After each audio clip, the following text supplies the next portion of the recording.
तर त्या बाळाला शरीरामध्ये ब्लडच तयार होत नाहीये. बाळाला शरीरामध्ये ब्लडच तयार होत नाही, बाहेरून ब्लड भरावं लागतं. त्या बाळाचं एज किती? 6 वर्ष. किती मोठं आयुष्य आहे पुढं, कवर जगन तो, काय गॅरंटी? आणि त्या ठिकाणी माता ही माऊली, ही परमेश्वर त्या घरातली, त्या घरच्यांसाठीची, ही देवता त्या घरच्यांसाठीची रियांचा अमृत ज्यूस घेऊन तिथं जाते, त्यांना देते आणि चमत्कार बाळाचं ब्लड तयार व्हायला सुरुवात होते.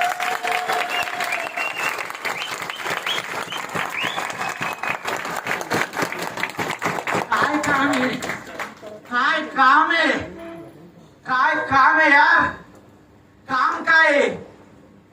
आज बघितलं लोकांचं काम करायला समाजामध्ये तयार आहे, पण कोणतं काम?